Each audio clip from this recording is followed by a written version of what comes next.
Atenção Polos EAD. Após o top de 5 segundos, mais educação, ciência e tecnologia no ar.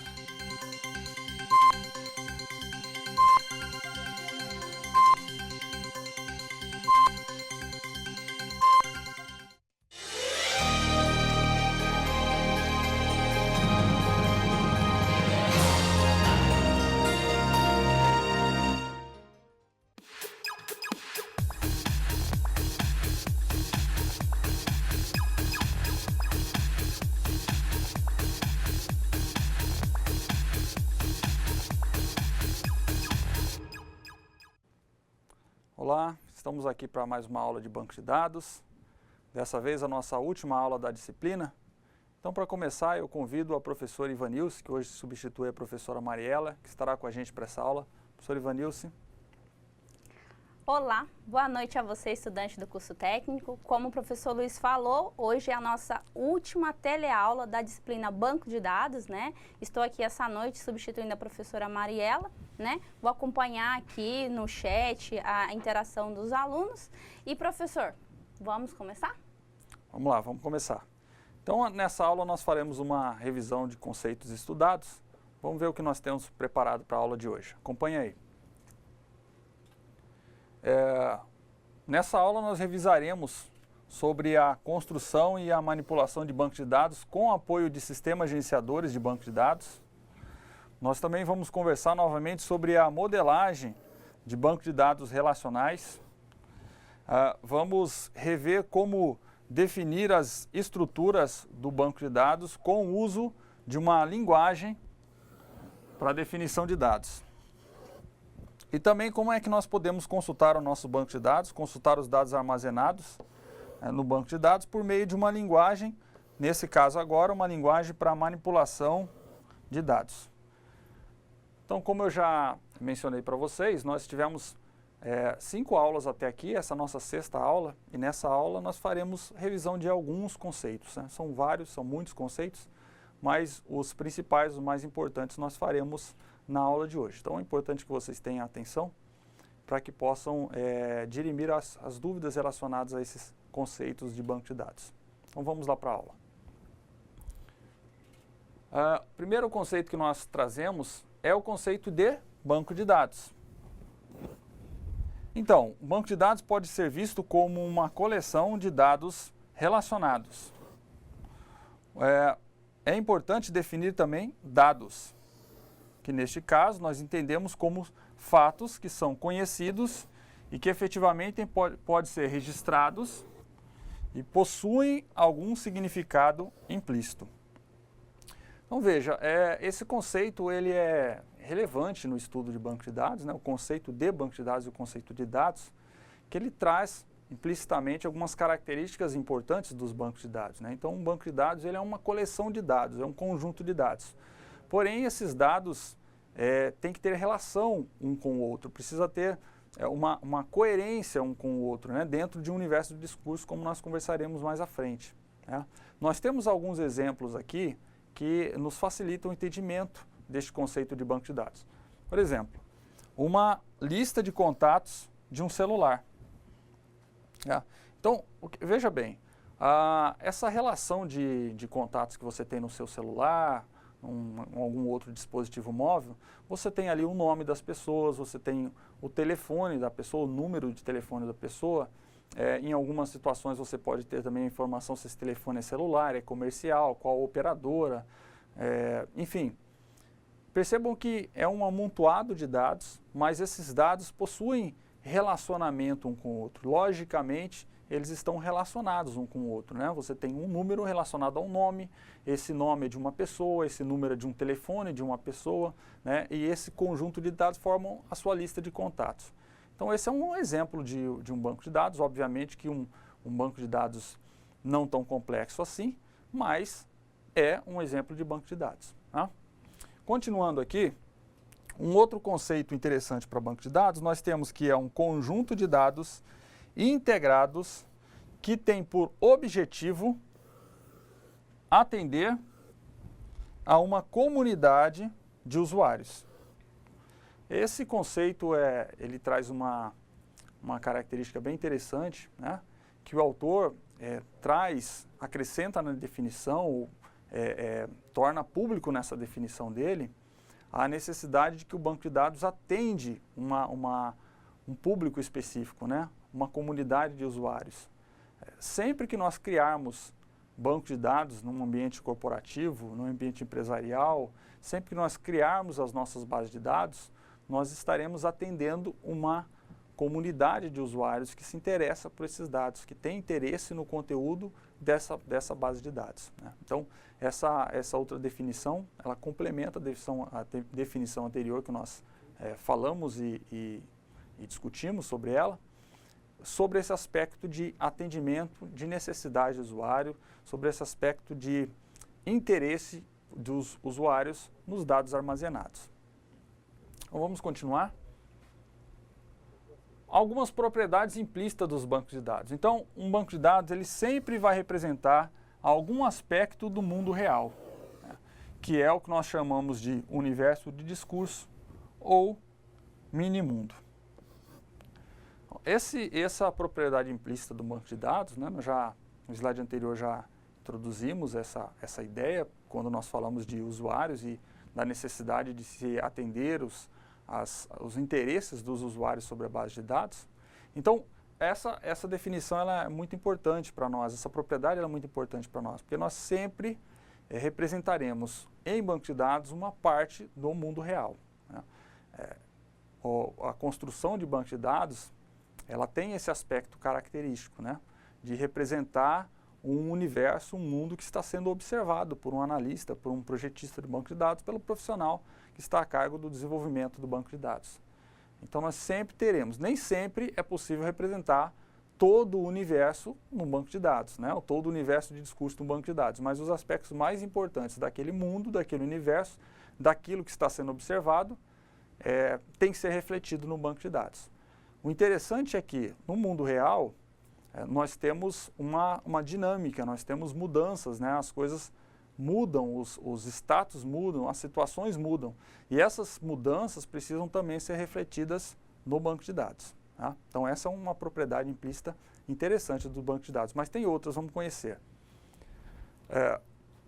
Banco de dados é uma coleção logicamente coerente de dados com algum significado inerente.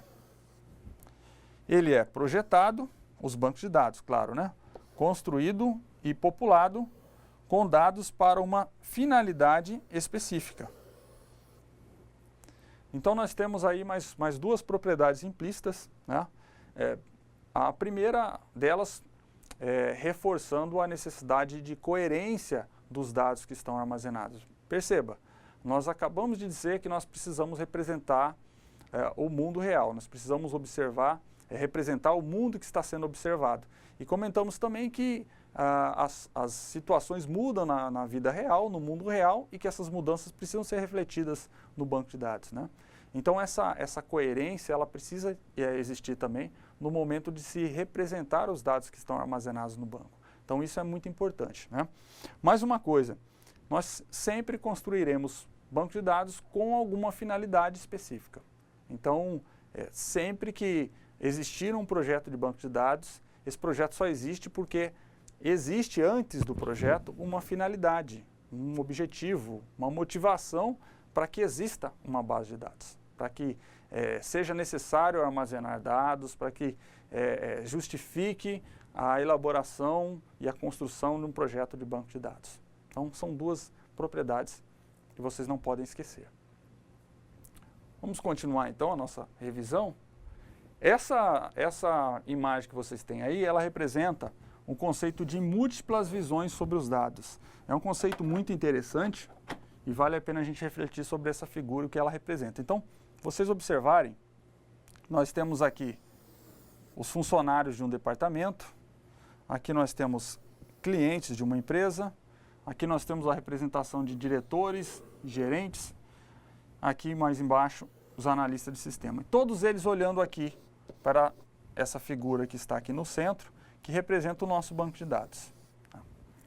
Então, essa é a representação, uma visão simplificada e esquemática desse conceito de múltiplas visões sobre os dados. Embora uma base de dados, um banco de dados, ele seja construído com uma finalidade específica, numa organização, num ambiente corporativo, por exemplo, é comum dentro dessa mesma organização existirem pessoas diferentes, funções diferentes, sistemas diferentes e que possuem interesses diferentes sobre essa base de dados. Então, a construção de um banco de dados, a modelagem de um banco de dados, ela também sugere o atendimento das múltiplas visões do usuário sobre essa mesma base de dados, né? Então, se nós pegarmos como exemplo um sistema de banco de dados de um ambiente universitário ou de uma escola, nós temos aí envolvido nesse universo de discurso professores, alunos, o setor financeiro da instituição, a secretaria da instituição.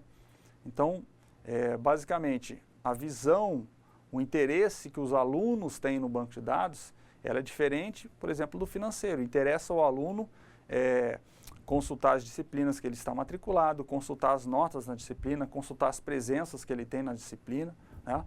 Porém, talvez para o aluno não seja necessário ou não seja relevante para ele consultar uma ficha financeira com a situação financeira, que é uma informação crucial para o departamento financeiro da instituição, né? O professor, por sua vez, se interessa também por conhecer quais são os seus alunos, atribuir nota aos seus alunos das diversas disciplinas, mas para o professor não é interessante, não é interesse nenhum saber se o aluno está em dias ou não com a mensalidade da faculdade, por exemplo. Se o aluno deve ou não algum documento na secretaria. Isso não é papel do professor, não é interesse do professor, né?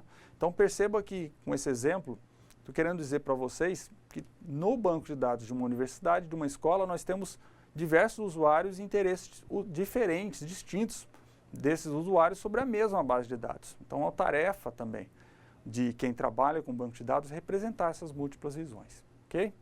Vamos seguir então. Sistema Gerenciador de Banco de Dados, também conhecido por essa sigla SGBD, né? Sistema Gerenciador de Banco de Dados, é na verdade uma coleção de programas que permite aos usuários criar e manter um banco de dados, né? Uma outra definição para ele é que o Sistema Gerenciador de Banco de Dados é um software que incorpora as funções de definição, recuperação e alteração de dados em um banco de dados. Então veja, são dois conceitos distintos aqui, né? Que nós não precisamos e não podemos confundir. Um conceito é o conceito de banco de dados, que nós já vimos, nós já comentamos, né? Você tem um conjunto logicamente coerente, relacionado de dados. Esse é o banco de dados, né? Por outro lado, em termos práticos hoje, para nós manipularmos, para nós criarmos, definirmos o nosso banco de dados num ambiente computacional, nós precisamos de software para fazer isso. E aí que entra o Sistema Gerenciador de Banco de Dados, que nada mais é do que um conjunto de softwares, ou um software, de acordo com a definição adotada pelos diversos autores, mas nós temos programas de computador, softwares, que nos permite essas ações de definir, de construir, de manipular dados de banco de dados. Então, são dois conceitos distintos, os dados em si, o banco de dados em si, e o software utilizado para manipular esses dados. Então, quanto mais complexo a nossa base de dados, maior a necessidade de nós utilizarmos um software como o Sistema Gerenciador para nos permitir essa manipulação, esse trabalho com os dados, tá? Então, é um outro conceito interessante.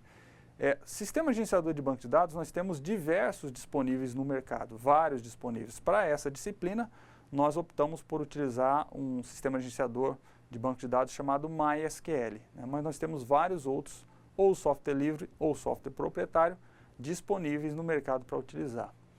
Existe uma discussão, e vocês vão encontrar vários fóruns na internet, vários sites abordando isso, sobre qual é o melhor sistema gerenciador de banco de dados. É uma discussão que nós não vamos fazer aqui, nesse momento, até por uma questão de tempo.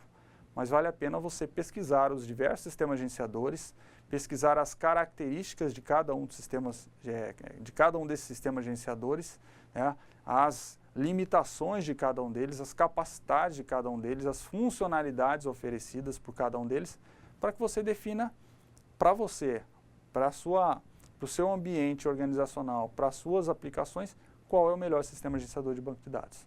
Tá? Então, continuando, nós temos aqui uma listagem de atribuições do administrador de banco de dados, também conhecido pela sigla DBA. Né? O DBA, o administrador de banco de dados, é aquele profissional responsável pela manutenção da base de dados. Né? Então, através do uso de sistemas gerenciadores de banco de dados, sobretudo, né? Não só ele, mas sobretudo através do uso de sistemas gerenciadores de banco de dados, os administradores de banco de dados, eles se preocupam em manter o funcionamento perfeito do ambiente de banco de dados. Então, nós temos aí algumas das atividades separadas para este profissional. Vamos acompanhar. A atribuição de permissões de acessos adequadas aos dados, né? Então, esse profissional ele atribui as permissões necessárias para que sejam acessados os dados. Tá? A geração de cópias de segurança, né? Também conhecida como backup popularmente. O monitoramento do ambiente de banco de dados. Tá? A otimização dos recursos de infraestrutura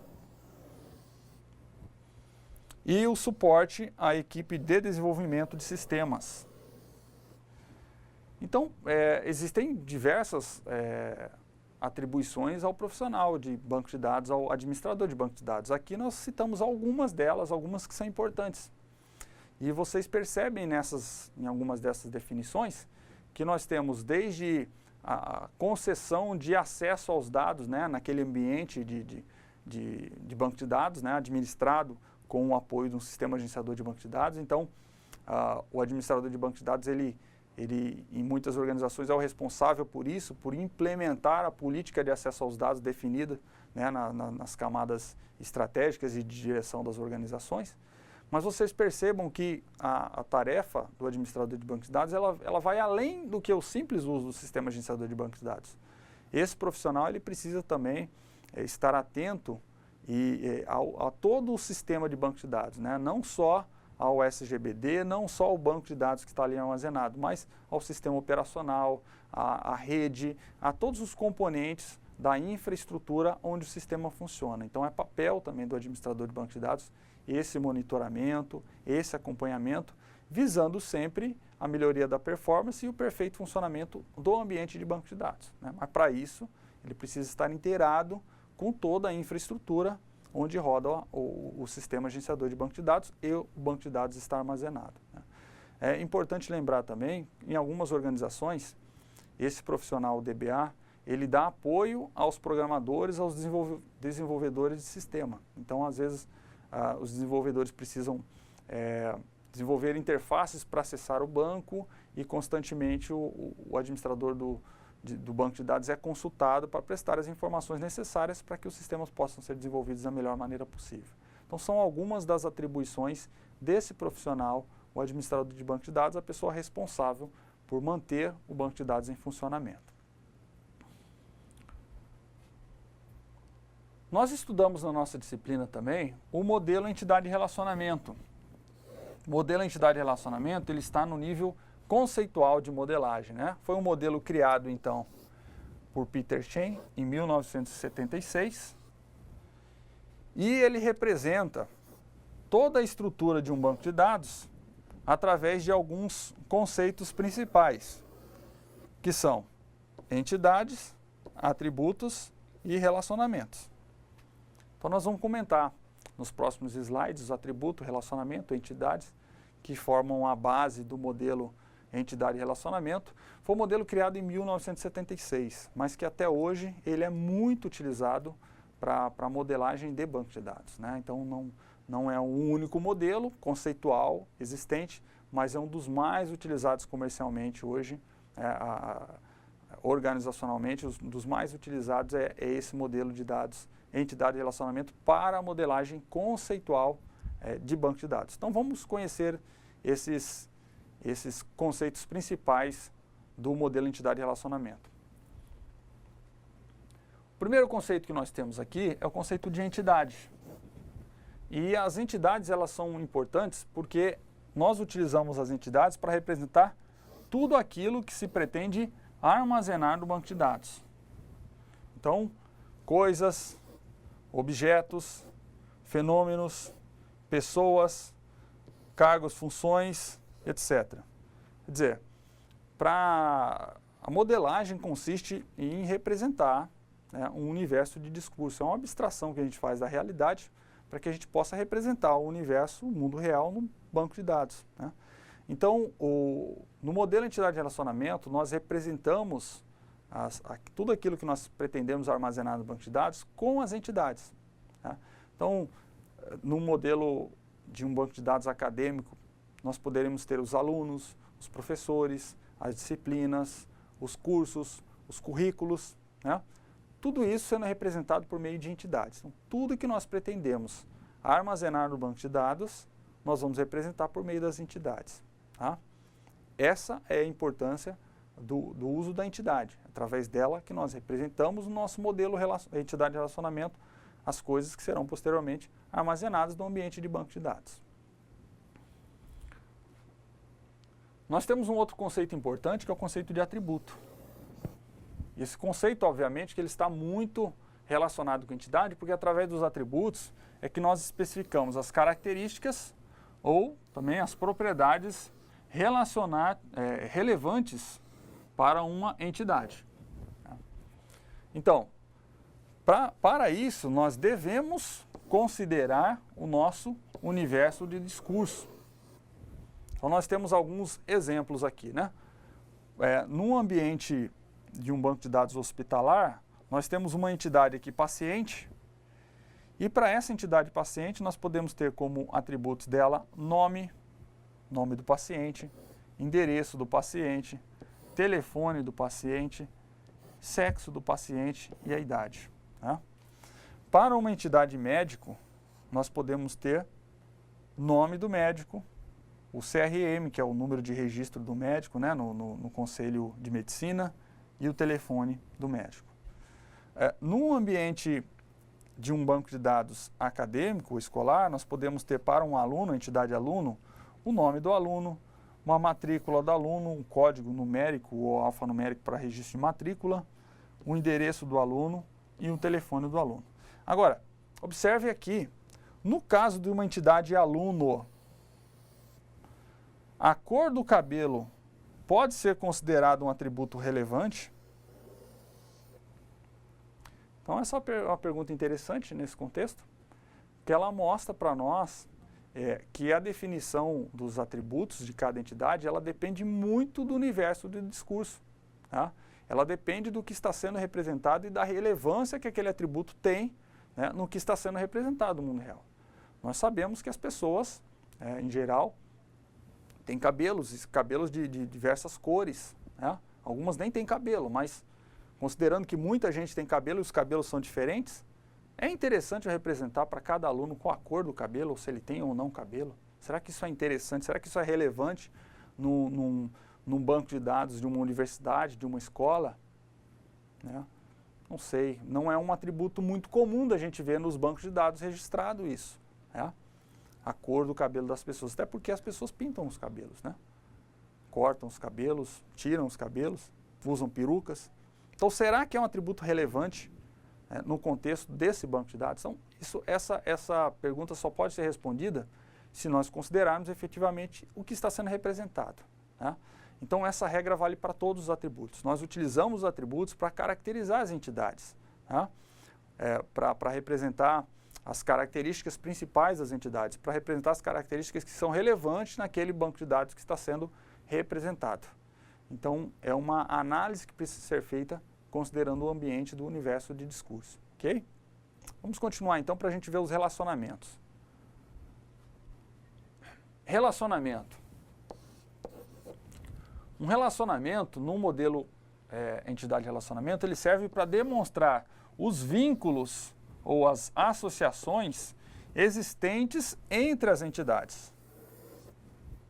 Então, aqui nós temos duas perguntas, né? Qual o vínculo existente entre as entidades médico e a entidade paciente num sistema de banco de dados hospitalar, qual é o vínculo existente entre as entidades aluno e a entidade disciplina? Então, voltando um pouquinho, nós falamos sobre a necessidade de representar as múltiplas visões dos usuários, nós falamos que um banco de dados ele representa aspectos do mundo real, e a gente sabe que no mundo real as coisas estão relacionadas.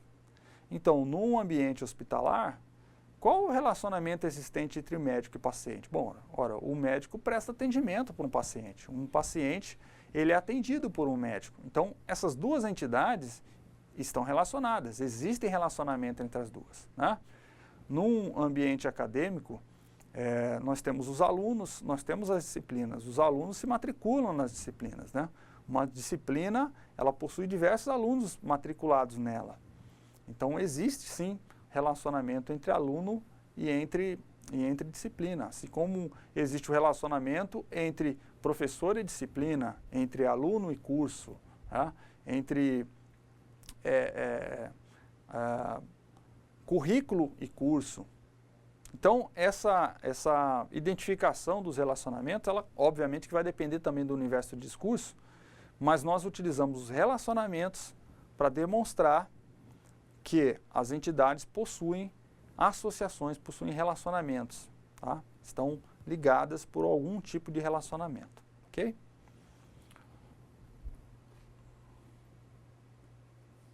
Nós temos aqui um exemplo de uma modelagem entidade de relacionamento para um caso de um banco de dados de projetos desenvolvidos. E aqui é necessário que vocês prestem atenção para descobrir a notação gráfica que nós utilizamos. Então, nós temos aqui um retângulo aqui que nós utilizamos para representar os funcionários. Nós temos um outro aqui que nós utilizamos para representar funções. E um outro que nós utilizamos para representar projetos. Então, o que nós temos aí nessa figura é um diagrama entidade e relacionamento. A nossa modelagem entidade e relacionamento, de certa forma, ela é resumida ou ela é representada, né, num produto que é um diagrama entidade e relacionamento. Existem alguns outros instrumentos que acompanham o diagrama entidade e relacionamento, como dicionário de dados, enfim.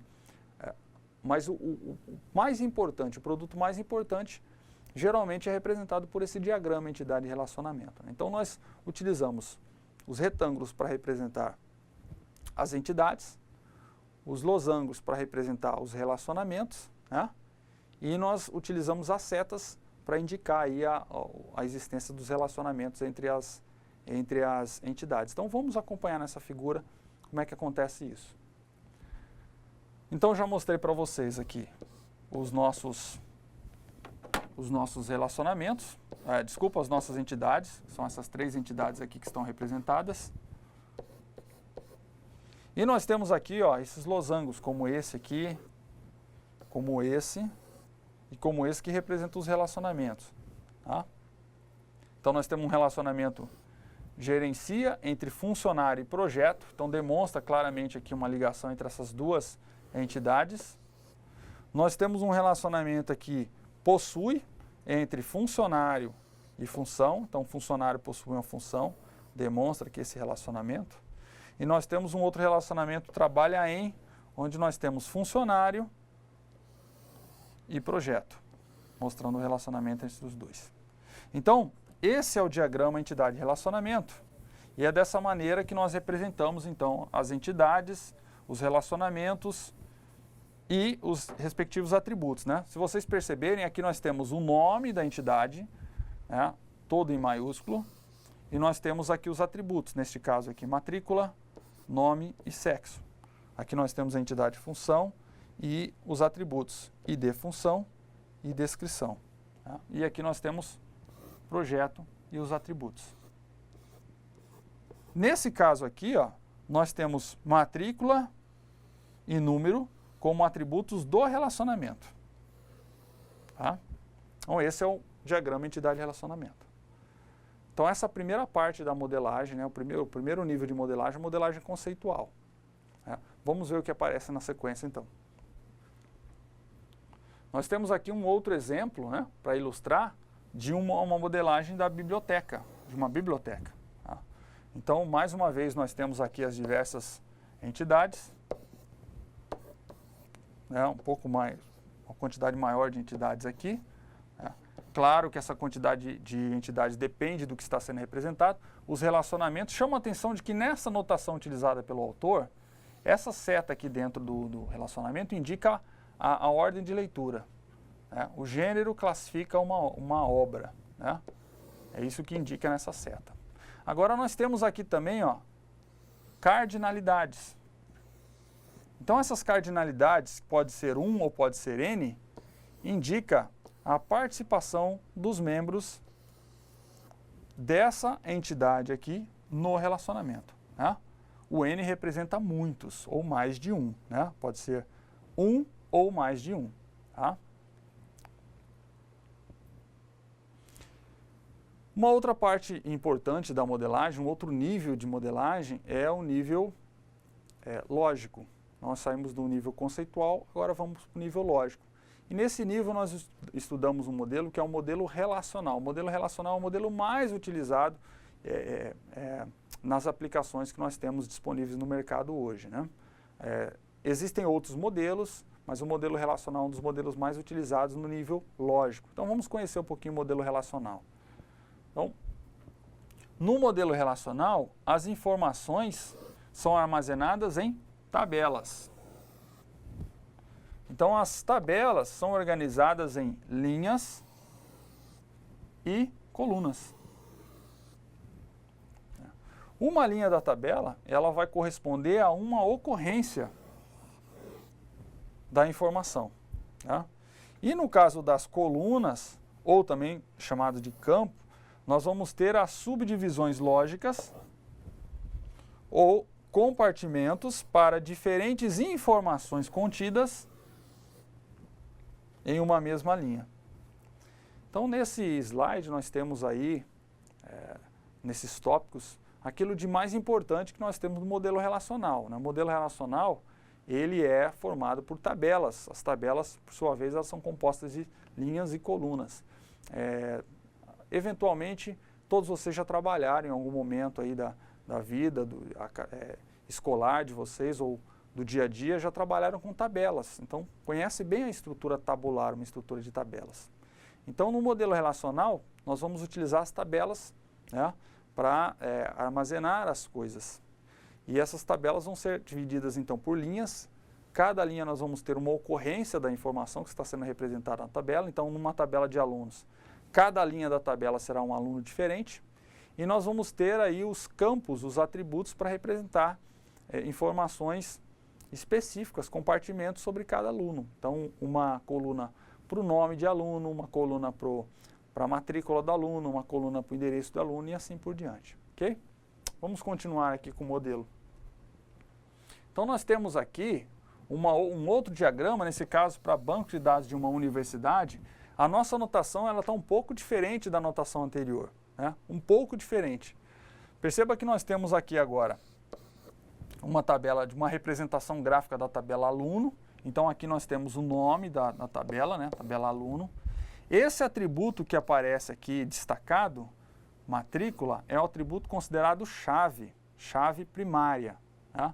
E nós temos outros atributos, outros campos aqui, nome do aluno, sexo, nascimento. Esse atributo que aparece aqui sublinhado é o atributo que é chave estrangeira. Qual que é a diferença da chave primária, que é a matrícula, para a chave estrangeira? A chave primária é aquilo que vai identificar de forma única, aquele atributo que vai identificar de forma única todas as ocorrências dentro da tabela. Então nós falamos que cada linha da tabela vai armazenar uma ocorrência diferente. Então numa tabela aluno, cada linha da tabela vai armazenar um aluno diferente. Então nós temos que identificar alguns atributos que são considerados chaves, que são aqueles atributos que vão identificar de forma única as linhas. Não vou ter uma outra linha que aparente aquele mesmo valor no atributo. Por exemplo, número de matrícula, CPF, né, são exemplos para alunos, né, de atributos que podem ser utilizados como chave primária. Né? Geralmente, numa instituição de ensino, uma matrícula é única para um único aluno. Né? Nós vamos ter dois alunos com matrículas iguais. Né? CPF, então, que é uma coisa que vocês já conhecem bastante, é um número de um documento, né, cadastro de pessoas físicas, nós não temos, né, no nosso país a ocorrência de duas pessoas com o mesmo número de CPF. Isso está errado. Se existir isso, é uma situação anômala, é um erro. Então, isso não pode. Tá? Então, essa é a chave primária. Por sua vez, a chave estrangeira faz o relacionamento entre as duas tabelas. Tá? Se vocês observarem aqui, ó, essa chave aqui, COD curso, ela é chave primária na tabela curso. Então, ela faz o relacionamento, ela demonstra o relacionamento existente entre essas tabelas. Né? Essa notação aqui é a notação que nós utilizamos para representar o N, o muitos, e essa aqui, esse tracinho, representar um. Tá? Esse é um diagrama, diagrama relacional. Nós estudamos também na nossa disciplina que é necessário, existe uma sequência de passos necessários para transformar o modelo relacional, o modelo entidade-relacionamento, nível conceitual, no modelo relacional, no nível lógico. Então, nós temos algum exemplo para demonstrar aqui. Nós temos, novamente, o exemplo de projetos desenvolvidos. Então, nós temos aqui as entidades. Então, a transformação, cada entidade será transformada em tabela. Tá? Os atributos da tabela serão os atributos da entidade serão os campos da tabela. Tá? E nós temos algumas regrinhas aqui, ó. Quando nós tivermos um relacionamento 1 para N, nós vamos ter o atributo do lado 1, né, a chave do lado 1, migrando aqui para o lado N. E quando nós tivermos uma situação de um relacionamento de N para N, nós vamos ter a criação de uma tabela própria para representar esse relacionamento existente entre as entidades. Tá? Aqui nós já temos o diagrama relacional dos projetos desenvolvidos e nós temos essa situação que eu comentei com vocês. Né? Aqui nós já temos o aparecimento das chaves estrangeiras, né, que é para representar aquela situação, né, o lado 1 que migra para o lado N, e nós temos aqui uma tabela a mais, que é para representar aquele relacionamento de N para N. Tá? Então essa é a transformação que nós temos que fazer de um nível para outro. Agora, é comum durante a criação de bancos de dados que aconteça, que ocorra algumas anomalias. E para evitar a existência de anomalias em banco de dados, foram definidas algumas formas normais, né? A chamada normalização para banco de dados. Então nós vamos comentar 3 formas normais, que são as 3 formas normais que em termos práticos é o que a gente consegue hoje representar nos bancos de dados e em termos práticos já é suficiente para que a gente diga que o nosso banco de dados é adequado, que não existam anomalias nele. Então vamos comentar sobre essas 3 formas normais, diferenciando uma da outra. A primeira forma normal, também chamada de 1FN, tá? É aquela que diz que nenhum atributo de uma entidade deve ser multivalorado. Todos os atributos existentes devem conter apenas valores atômicos. Então essa forma normal é a mais simples, né? Que ela diz o seguinte: nenhum atributo pode ser multivalorado. O que é um atributo multivalorado? É aquele atributo aquele campo da tabela que armazena mais de um valor. Por exemplo, cor de um carro. Eu não posso armazenar um valor, olha, esse carro é azul e vermelho no mesmo campo. Não posso fazer isso. Né? Eu tenho que ter um valor por campo. Então eu posso até ter um atributo lá, cor predominante, azul. Né? E um outro atributo, se for relevante para mim guardar essas outras informações, eu posso colocar lá a outra cor, enfim. Cada atributo da tabela pode conter apenas um valor. Né? Isso que é chamado de valor atômico. A tabela só armazena um valor, ela não armazena mais de um. Essa é a primeira forma normal. Mas temos a segunda, vamos acompanhar aqui. Segunda forma normal, ou 2FM, ela diz o seguinte: tabelas com chaves primárias compostas devem sempre ter os demais atributos dependentes de toda essa chave primária, e não apenas de parte dela. Veja, uma chave composta é aquela chave primária que é formada por 2 campos, por 2 atributos. É uma situação comum, é uma situação que pode acontecer. Mas a segunda forma normal diz o seguinte: sempre que eu tiver uma chave composta, os demais atributos da tabela, os demais campos da tabela, devem ser dependentes desses dois atributos que compõem a chave primária. Eu não posso ter dependência de um único atributo deles. Eu tenho que, se ela é composta por dois atributos, eu tenho que ter os demais dependentes dos dois atributos. Né? Se eu tiver dependência só de um, eu não tenho o atendimento, a observância da segunda forma normal. Mas nós temos mais uma forma normal que é possível de nós alcançarmos e que é desejável que nós alcancemos. Vamos acompanhar a 3NF. Então, a terceira forma normal, a 3FM, ela diz o seguinte: não deve haver interdependência entre os atributos que não fazem parte da chave primária. Todos os atributos de uma entidade devem depender apenas da chave primária dessa mesma entidade e de nenhum outro. Então, a terceira forma normal, ela também diz sobre dependência de atributos. Ela diz o seguinte: todos os atributos de uma tabela têm que depender especificamente da chave primária. Se ele depender de algum outro atributo, nós temos um problema. Então, a dependência dos campos de uma tabela, dos atributos de uma tabela, ele é totalmente para a chave primária. Se não for chave primária, ele não pode depender. Senão, nós não temos a atenção o atendimento da terceira forma normal. Uma questão interessante: para que esteja na segunda forma normal, uma tabela necessariamente tem que estar na primeira, tem que ter atendido a primeira. Né? E para que esteja na terceira, necessariamente tem que ter atendido a segunda. Então, na terceira forma normal, eu tenho todas as tabelas atendendo a primeira, a segunda e a terceira forma normal. Ok? Então, vamos continuar. Nós vimos também na nossa disciplina sobre uma linguagem de consulta estruturada, a SQL. Então, essa linguagem que nós vamos utilizar para manipular as nossas bases de dados. Né? Diversos sistemas gerenciadores, então, vão implementar versões para a linguagem SQL. Então, veja, a linguagem SQL é a linguagem que nós utilizamos para manipular o nosso banco de dados. Então, nós temos um conjunto ali para definição, nós temos um conjunto de comandos ali para manipulação de banco de dados. É isso que nós vamos rever nesse momento. Então, uma partezinha da SQL chamada DDL, ou Linguagem de Definição de Dados, são aqueles comandos necessários à criação, às operações de criação, à alteração e de exclusão em banco de dados. Então, acompanhem aqui comigo um exemplo de comando DDL, que é um comando para criação de uma tabela. Então, nós temos aqui o comando create table, né? O nome da tabela que vai ser criada, auditoria. E nós temos aqui uma sintaxe, né? A abertura de um parênteses aqui, o fechamento do parênteses com ponto e vírgula embaixo. E aqui dentro nós temos a especificação dos atributos dessa tabela. Por exemplo, o número da obra, que é um atributo do tipo inteiro, e ele tem uma restrição que ele não pode ser nulo, not null. Né? Nós temos aqui a identificação do autor, é do tipo inteiro, esse tipo de dados é inteiro, né? É um número inteiro, e a especificação da restrição de integridade não pode ser nulo. E assim por diante. Nós, através do comando create table, também especificamos as chaves primárias da tabela, né? Que são aquele atributo que vai identificar de forma única as ocorrências dentro da tabela. Nesse caso é uma chave composta, observe que aqui nós temos dois atributos. Né?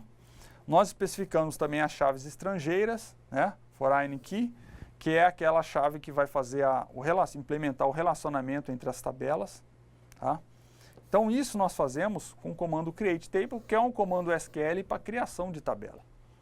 Então, nós temos comando para criação, para alteração, para exclusão, para apagar uma tabela.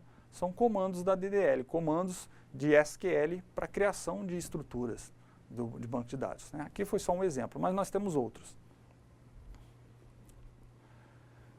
Este comando aqui, por exemplo, comando drop table, é o comando que nós utilizamos para remover uma tabela, né? Para apagar uma tabela. Então, drop table movimentação, apaga a tabela movimentação. Este comando aqui, alter table, é um exemplo de um comando onde nós fazemos a alteração da tabela movimentação e essa alteração é uma adição. Por isso que nós temos o ADD aqui, onde nós estamos adicionando um atributo multa do tipo numérico. Aqui nós temos a formatação desse número, né? Do tipo numérico, que é um tipo que permite aí, esse tipo numérico permite números com partes fracionárias. Então, mais dois exemplos de comandos SQL para alteração das estruturas do banco de dados. Vamos conhecer mais comandos. Nós temos este comando aqui, insert, que é o comando para inserir linhas na tabela, valores nas tabelas, né? Então nós temos aqui insert into, a indicação do nome da tabela que vai receber os valores, a indicação dos campos da tabela que serão alterados e especificamente a indicação dos valores que serão armazenados em cada um dos campos, tá?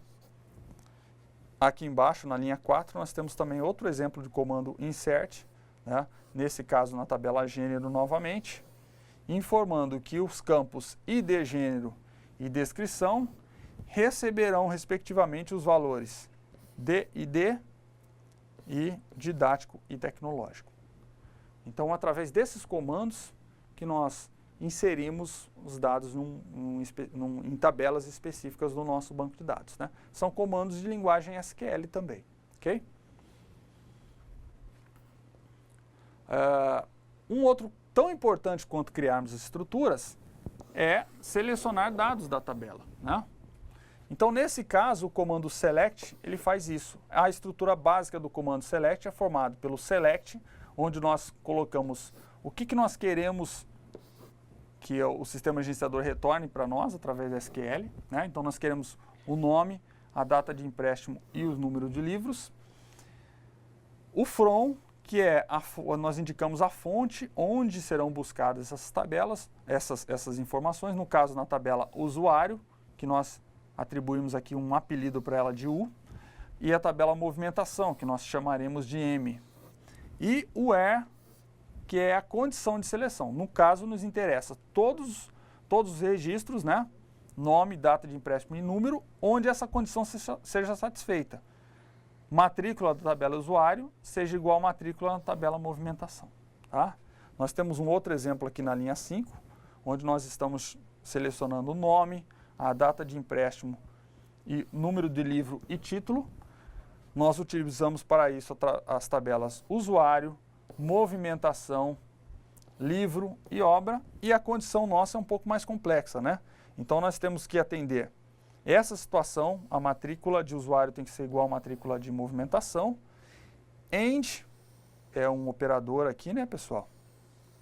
Então, que representa o E lógico. Então, número de livro tem que ser igual, tanto na tabela de livro quanto na tabela de obra.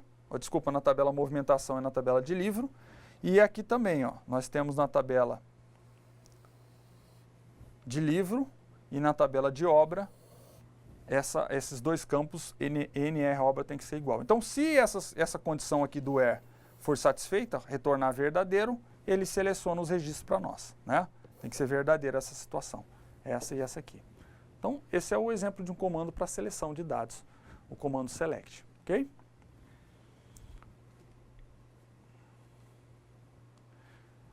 Nós vimos também sobre as transações em banco de dados, né? Uma transação ela é um conjunto de comandos de programação que, após a sua execução, ainda preserva a consistência do banco de dados. Foi assunto na nossa quinta aula, né? Toda transação é atômica, ou seja, ou todas as instruções desse conjunto são executadas, ou então nenhuma delas é executada. Esse é o conceito de transação, né? Agora, nós temos alguns outros conceitos relacionados à transação que são importantes relembrar. O conceito de transação compromissada é quando a execução foi realizada com sucesso. O conceito de relação abortada, transação melhor, desculpa, quando ela não consegue concluir a execução. E nós temos também que todas as ações que foram perpetradas por uma transação abordada devem ser canceladas, devem ser desfeitas. Então, esses são conceitos de transação, conjunto de comandos que são executados sobre o banco e quando acaba essa execução, o banco de dados tem que estar consistente. Transação compromissada é quando a transação é realizada com sucesso. abortada quando ela é cancelada. Nós temos alguns comandos SQL para implementar transações, no MySQL, por exemplo. Então, o comando Start Transaction, ele indica explicitamente que começa uma transação, né? O comando Commit é aquele comando que vai compromissar a transação, que vai finalizar a transação. E o rollback é para desfazer, né? É para abortar. No MySQL especificamente, nós temos uma configuração chamada setAutoCommit, que serve para que o sistema gerenciador faça a execução do comando commit para nós, né? Então eu posso ativar e desativar utilizando esse set, né? E utilizando o valor 0 ou 1, ok? Então esses eram os nossos assuntos da disciplina hoje. Eu passo para a professora Ivanilce. Professora?